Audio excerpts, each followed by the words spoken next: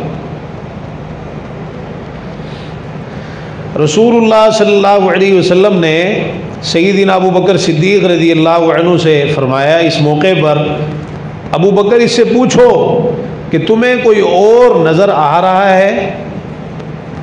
وہ مجھے دیکھ نہیں سکتی، اللہ نے میرے اور اس کے درمیان ایک پردہ حائل کر دیا ہے، ذرا اس سے پوچھو تو صحیح کہ تمہیں کوئی نظر آ رہا ہے۔ سیدنا ابو بکر صدیق رضی اللہ عنہ نے ام جمیل سے پوچھا کہ تمہیں میرے سوا کوئی اور نظر آ رہا ہے یہاں؟ کہنے لگی اے ابن ابی قحافہ تم مجھ سے مذاق کر رہے ہو؟ اللہ کی قسم میں تو تمہارے علاوہ یہاں کسی کو بھی موجود نہیں پاتی، یہاں تو مجھے تمہارے سوا کوئی نظر نہیں آ رہا۔ پھر اس نے بڑے تکبر کے ساتھ یہ بات کہی کہ بھلا کون میری ہجو کر سکتا ہے، میری مذمت کر سکتا ہے؟ سب کو پتہ ہے کہ میں قریش کے سردار کی بیٹی ہوں۔ اور پھر یہ شعر پڑھتے ہوئے واپس گئی بلند آواز سے، مذممن عصینا وامرہ ابینا ودینہ قلینا، ہم نے مذمم کی نافرمانی کی، مذممن عصینا، اللہ کے رسول صلی اللہ علیہ وسلم کے بارے میں اس نے مذمم کہا۔ کہنے لگی ہم نے مذمم جس کی مذمت کی گئی، ہم نے مذمم کی نافرمانی کی، وَأَمْرَهُ أَبَيْنَا، اس کے حکم کا انکار کیا، وَدِينَهُ قَلَيْنَا، اور اس کے دین سے بغض اور دشمنی رکھی۔ یہ کہتے ہوئے واپس چلی گئی۔ اور دیکھیے کہ ایک لکھنے والے نے خوب لکھا،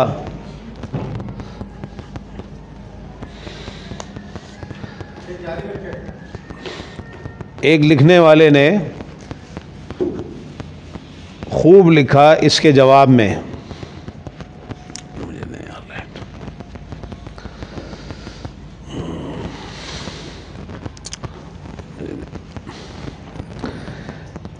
ابو لہب کی بیوی نے جو جملے استعمال کیے، مذممن عصینا وامرہ ابینا ودینہ قلینا، تو اس کے جواب میں ایک لکھنے والے نے کہا محمدن اطعنا وامرہ قبلنا ودینہ رضینا ونفسہ فدینا، محمد صلی اللہ علیہ وسلم کی ہم نے اطاعت کی، یعنی اس کی تو بات یہ تھی نا، اس نے تو یہ بات کہی دشمنی میں، لیکن جو آپ کے اطاعت گزار فرما بردار ہیں انہوں نے اس کا جواب کس طرح دیا؟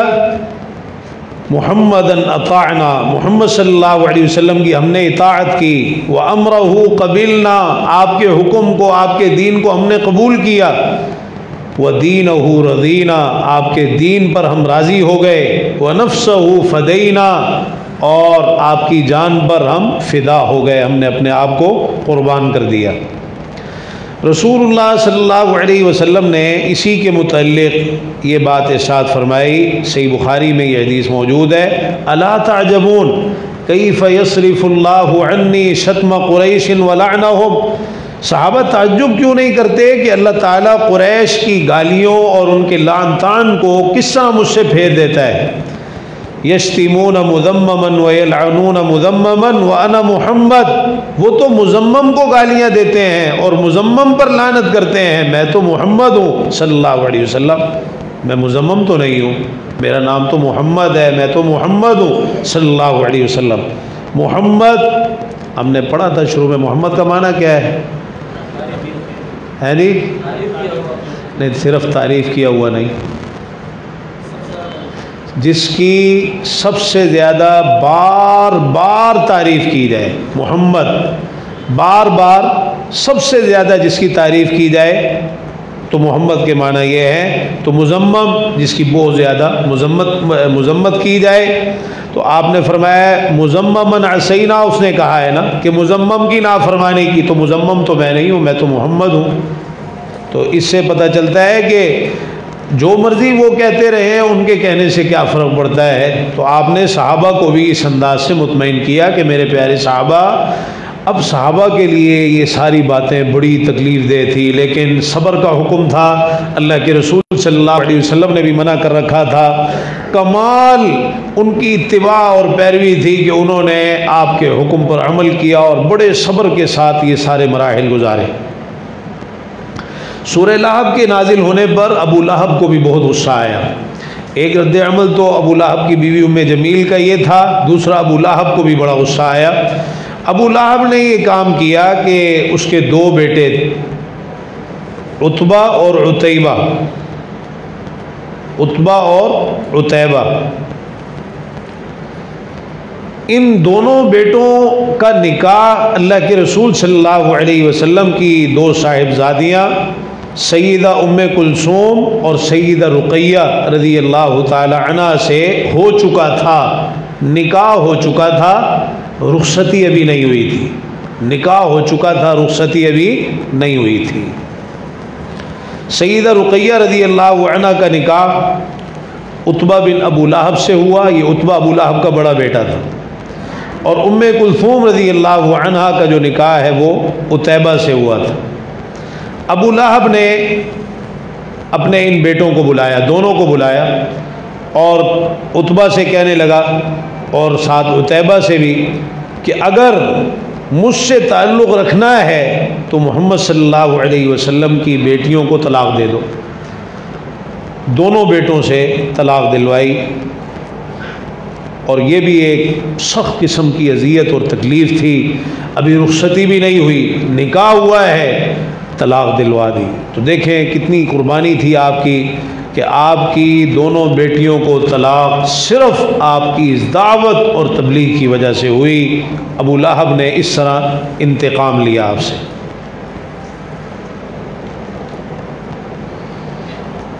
اور اسی پر بس نہیں،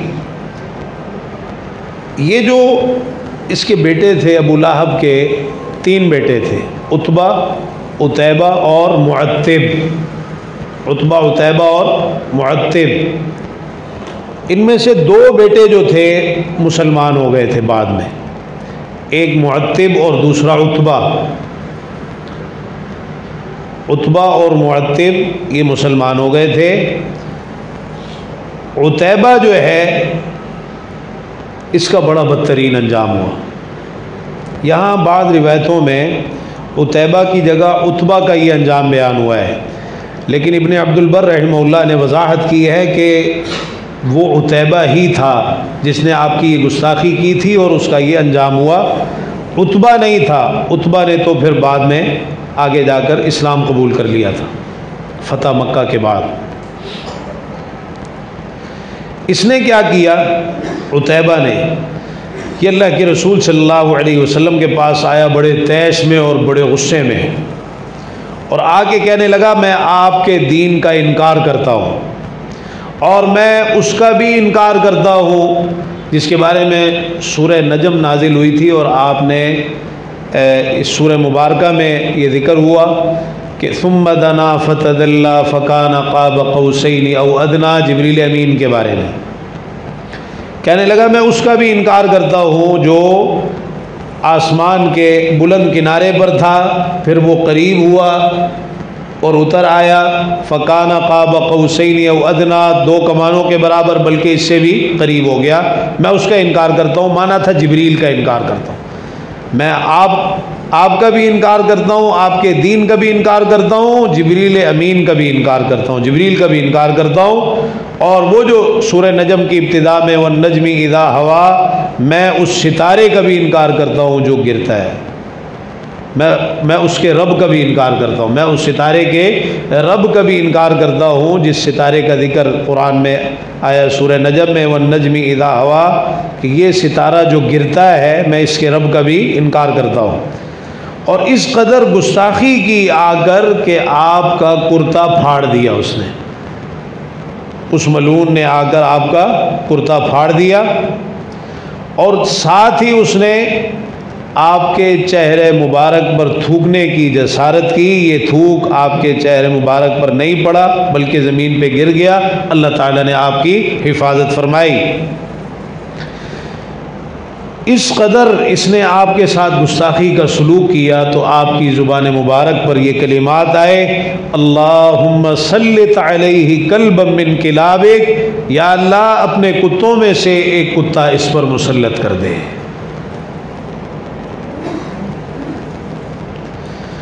آپ کے یہ الفاظ کہنے کی دیر تھی کہ یہ لوگ انتہائی پریشان ہو گئے، اور جب ابو لہب کو بھی پتہ چلا کہ آپ نے اس طرح میرے بیٹے کے بارے میں کہا ہے، وہ بھی بہت زیادہ پریشان ہو گیا، اور ان کو یہ یقین تھا، ان کے دل اس چیز کی گواہی دیتے تھے کہ محمد صلی اللہ علیہ وسلم کی زبان سے جو بات نکلتی ہے وہ پوری ہوتی ہے۔ ابو لہب یہ شام میں کپڑے کی تجارت کرتا تھا۔ اس نے اپنے نوکروں اور غلاموں کے ساتھ عتیبہ کو شام کی طرف بھیجا اور ان کو یہ تلقین کی، کہنے لگا تم میری بزرگی سے باخبر ہو اور میرا حق بھی پہچانتے ہو، میں تمہارا سردار ہوں اور میرا حق تم پر کس قدر زیادہ ہے تم اس کو جانتے ہو۔ خیال رکھنا محمد نے صلی اللہ علیہ وسلم میرے اس بیٹے کو بددعا دی ہے اور مجھے اپنے بیٹے کی سلامتی کا یقین نہیں رہا، میرا دل اب مطمئن نہیں ہے اپنے اس بیٹے کے بارے میں کہ میرا یہ بیٹا بچ جائے گا، لیکن تم نے میرے اس بیٹے کا خیال رکھنا ہے۔ اور باقاعدہ طور پر اس نے ان سب سے عہد لیا کہ تم نے اس کی حفاظت میں کسی قسم کی کوئی کوتاہی نہیں برتنی۔ قافلہ چل پڑا شام کی طرف، جہاں بھی قافلہ رکتا قافلے والے عتیبہ کی حفاظت کا زبردست قسم کا انتظام کرتے، اسے اپنے درمیان رکھتے، خود اس کے ارد گرد رہتے، اور ایسا بھی ہوتا کہ کپڑوں اور سامان کے پیچھے اس کو چھپا دیا کرتے، اس کے ارد گرد کپڑے اور سامان کا ڈھیر لگا کر اس کو چھپا دیا کرتے تھے۔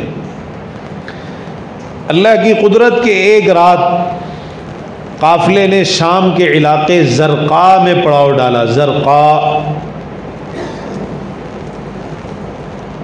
اچانک رات کے وقت وہاں ایک شیر آدم کا اور لوگوں کے گرد چکر لگانے لگا جیسے وہ کسی کو ڈھونڈ رہا ہو۔ عتیبہ نے جب اس شیر کو دیکھا تو فوراً چیخنے چلانے لگا، کہنے لگا یا ویل امی، ہائے میری ماں کی بربادی، یہ شیر مجھے مار ڈالے گا، یہ شیر مجھے مار ڈالے گا، جیسا کہ محمد صلی اللہ علیہ وسلم نے کہا تھا۔ کہنے لگا قتلنی محمد، قتلنی محمد، محمد نے مجھے قتل کر دیا، محمد نے مجھے قتل کر دیا صلی اللہ علیہ وسلم۔ حالانکہ وہ مکہ میں ہیں اور میں شام میں ہوں، وہ مکہ میں ہیں میں شام میں ہوں، لیکن انہوں نے مجھے مار ڈالا۔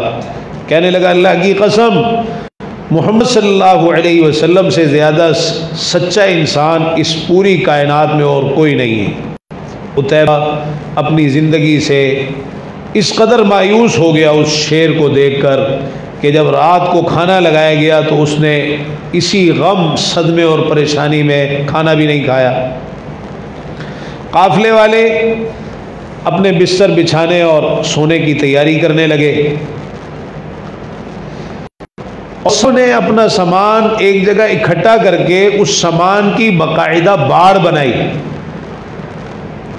ایک باڑ تیار کی اور عتیبہ کو پوری حفاظت کے ساتھ اس باڑ کے بیچ میں لٹا دیا۔ اپنی طرف سے انہوں نے یہ بہت بڑا انتظام کیا تھا اس کی حفاظت کا، اور پھر اس کے بعد وہ سو گئے۔ ظاہر ہے تھکے ہوئے تھے اور سفر ایسا تھا بڑی مشقت والا، تو تھکے ہارے بالآخر سو گئے۔ جیسے جیسے رات گزرنے لگی وہ شیر پھر اچانک آ گیا، اس نے قافلے کے ارد گرد چکر لگائے اور جو لوگ سوئے ہوئے تھے ان کے سروں کو سونگا اور اس باڑ کو عبور کر کے وہ اندر داخل ہوا، اور پھر لوگوں کے سر سونگنے کے بعد جب وہ عتیبہ کے پاس آیا تو اس نے فوراً عتیبہ پر حملہ کیا اور اس کے سر کو چبا ڈالا۔ ابو لہب کے اس بیٹے کو جس نے اس قدر بدترین گستاخی کی تھی اللہ کے رسول صلی اللہ علیہ وسلم کے ساتھ، اور آپ نے اس کے لیے بددعا کی تھی اللہم سلط علیہ کلبا من کلابک، تو آپ کی یہ بددعا اس طرح پوری ہوئی کہ اس نے اس کا سر چبا ڈالا۔ عتیبہ جو ہے اس نے تڑپنا شروع کر دیا اور سسک سے سسکتے جو اس کی زبان سے کلمات نکلے وہ یہ تھے، کہنے لگا میں نے تمہیں نہیں کہا تھا کہ محمد صلی اللہ علیہ وسلم سب سے زیادہ سچے انسان ہیں؟ دیکھو ان کی بات پوری ہو گئی۔ اسی طرح بالآخر تڑپتا مر گیا۔ ابو لہب کو اپنے بیٹے کی موت کی اطلاع ملی کہ اس طرح میرے بیٹے عتیبہ کو شیر نے چیر پھاڑ دیا ہے، تو کہنے لگا میں نے تمہیں خبردار نہیں کیا تھا کہ مجھے محمد کی بددعا سے ڈر لگتا ہے صلی اللہ علیہ وسلم؟ اللہ کی قسم میں جانتا ہوں ان کی بددعا کبھی رد نہیں ہوئی، جو بھی بات ان کے منہ سے نکلی ہے وہ پوری ہو کر رہی۔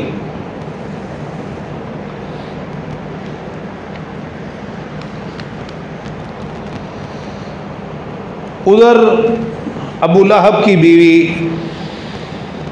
ام جمیل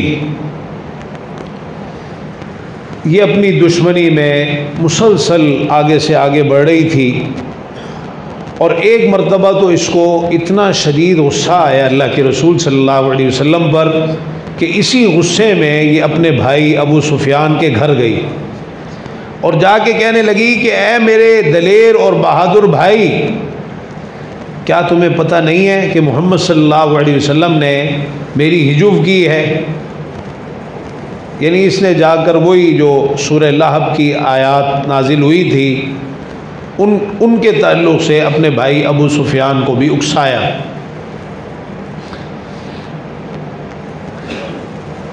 یہ اصل میں جو ابو لہب کا یہ طلاق دلوانا، اپنے دونوں بیٹوں سے اللہ کے رسول صلی اللہ علیہ وسلم کی صاحبزادیوں کو عتیبہ کا یہ گستاخی کرنا اور اس طرح سے نشان عبرت بننا، اور ام جمیل کا آپ کے بارے میں یہ رویہ اختیار کرنا، یہ زیادہ تر جو دشمنی انہوں نے کی ہے سورہ لہب کے نازل ہونے کے بعد کی۔ تو اس نے ابو سفیان کو جا کے خوب بھڑکایا کہ تمہیں پتہ نہیں ہے کہ تمہاری بہن کے بارے میں محمد نے اسی طرح کہا ہے صلی اللہ علیہ وسلم۔ ابو سفیان غصے میں آ گئے، کہنے لگے میں ابھی بدلہ لیتا ہوں۔ اسی وقت تلوار اٹھائی اور گھر سے نکل کر چلے گئے۔ ارادہ یہ تھا کہ جا کر اللہ کے رسول صلی اللہ علیہ وسلم سے اپنی بہن کا بدلہ لیتے ہیں اور آپ کو شہید کرنے کا پروگرام ہے۔ تلوار گھر سے لے کے گئے، لیکن یہ کیا ہوا کہ تھوڑی دیر کے بعد انتہائی بدحواس ہو کر واپس گھر میں آئے اور بڑے پریشان، بھاگتے ہوئے تیزی سے بدحواس ہو کر پریشان ہو کر گھر واپس آئے۔ ام جمیل نے پوچھا کیا قتل کر کے آ گئے ہو تم؟ جس ارادے سے گئے تھے اپنا وہ ارادہ پورا کر کے آ گئے؟ ابو سفیان بڑی ندامت اور شرمندگی سے کہنے لگا میری بہن، کیا تجھے یہ بات اچھی لگے گی کہ تیرے بھائی کا سر کسی اژدہے کے منہ میں ہو؟ مقصد یہ تھا کہ میں تو اس ارادے سے گیا تھا، لیکن میرے اور ان کے درمیان ایک اژدہا حائل ہو گیا۔ اگر میں آگے بڑھتا تو وہ اژدہا میرے سر کو اپنے منہ میں لے لیتا۔ یہ اللہ تعالیٰ کی طرف سے آپ کی حفاظت کے جو انتظامات تھے ان میں ایک یہ واقعہ بھی موجود ہے۔ ام جمیل نے کہا نہیں، میں تو بالکل اس چیز کو گوارا نہیں کروں گی کہ میرے بھائی کا سر اژدہے کے منہ میں ہو۔ تو ابو سفیان کہنے لگا بس وہ قیامت ہی کی گھڑیاں تھی، میں گیا تھا اور اسی طرح میرے ساتھ ہوا تو میں واپس آ گیا۔ اللہ تعالیٰ کی قدرت کے اسی دوران میں آپ کے بیٹے قاسم کا انتقال ہو گیا۔ یہ قاسم اللہ کے رسول صلی اللہ علیہ وسلم کا سب سے بڑا بیٹا تھا سیدہ خدیجہ رضی اللہ عنہا سے، اور اسی کے نام پر آپ کی کنیت ابو القاسم تھی۔ سیدہ خدیجہ رضی اللہ عنہا سے اللہ کے رسول صلی اللہ علیہ وسلم کے کتنے بیٹے تھے؟ ہیں جی؟ 2 بیٹے تھے۔ کیا نام تھا؟ قاسم اور ابراہیم۔ ہیں جی؟ عبداللہ، ماشاءاللہ، عبداللہ، اور انہی کا لقب طیب اور طاہر تھا۔ ٹھیک ہے نا. بعض لوگوں نے یہ سمجھا شاید طیب طاہر بھی الگ الگ بیٹے تھے آپ کے سیدہ خدیجہ سے. نہیں، وہ الگ الگ بیٹے نہیں تھے. بیٹے یہ دو ہی تھے، قاسم اور عبداللہ، اور عبداللہ کا لقب ہی طیب اور طاہر تھا. تو یہ دو بیٹے تھے اللہ کے رسول صلی اللہ علیہ وسلم کے. اچھا، بیٹیاں کتنی تھیں؟ 4 بیٹیاں تھیں. ابراہیم جو تھے یہ بھی اللہ کے رسول صلی اللہ علیہ وسلم کے بیٹے تھے. ان کی والدہ کا کیا نام ہے؟ ماریہ قبطیہ. تو اللہ کی قدرت کہ اللہ کے رسول صلی اللہ علیہ وسلم کا جو بڑا بیٹا قاسم تھا، اسی کے نام پر آپ کی کنیت ابو القاسم تھی. یہ آپ کا بیٹا فوت ہو گیا. یہ سب سے پہلا بیٹا تھا آپ کا جو فوت ہوا. اس کے بعد کچھ ہی عرصے بعد جب آپ کا دوسرا بیٹا عبداللہ ہوا تو عبداللہ کی بھی وفات ہو گئی. ابو لہب کو جب پتہ چلا کہ اللہ کے رسول صلی اللہ علیہ وسلم کا پہلے بیٹا قاسم فوت ہوا تھا، پھر عبداللہ بیٹا جو تھا یہ بھی فوت ہو گیا، تو بڑا خوش ہوا. یہ ابو لہب بڑا خوش ہوا اور بھاگا بھاگا یہ مشرکین کے پاس گیا اور اس نے جا کے کہا کہ محمد صلی اللہ علیہ وسلم استغفر اللہ معاذ اللہ ابتر ہو گئے ہیں، اب ان کا کوئی بھی بیٹا زندہ نہیں رہا. پہلے بیٹا قاسم تھا وہ بھی فوت ہو گیا، اب یہ جو بیٹا ہوا عبداللہ تو یہ بھی فوت ہو گیا. تو کہنے لگا کہ محمد صلی اللہ علیہ وسلم لاوارث ہو گئے ہیں، کوئی ان کا بیٹا زندہ نہیں رہا. اس کے بعد پھر جب بھی اللہ کے رسول صلی اللہ علیہ وسلم کا تذکرہ ہوتا تو یہ عاص بن وائل، جس کے بارے میں پیچھے ہم نے پڑھا ہے کہ یہ بھی آپ کا گستاخ تھا، آپ کو اذیتیں پہنچاتا تھا، تکلیفیں پہنچاتا تھا، کہنے لگا کہ محمد صلی اللہ علیہ وسلم کی بات رہنے دو، اب ان کی نسل چلانے والا کوئی نہیں، اب یہ خود فوت ہو جائیں گے تو ان کا تذکرہ ہی ختم ہو جائے گا. اللہ تعالیٰ نے پھر اس کے جواب میں سورہ کوثر نازل فرمائی. بسم اللہ الرحمن الرحیم انا اعطیناک الکوثر فصل لربک وانحر ان شانئک هو الابتر. تو یہ جو آخری آیت ہے نا، ان شانئک هو الابتر، اس میں اسی چیز کی طرف اشارہ ہے کہ یہ آپ کے دشمن آپ کے بارے میں اس طرح کی بات کر رہے ہیں. آپ کے دشمن خود جڑ کٹے ہیں، ان کا نام و نشان باقی نہیں رہے گا اور ان کا نام لیوا کوئی بھی باقی نہیں رہے گا. ان کی نسل ختم ہوگی، مٹ جائے گی. آپ کے دشمنوں کا یہ معاملہ ہوگا، نہ کہ آپ کا.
بس یہ ایک روایت پڑھتے ہیں، بات ختم کرتے ہیں۔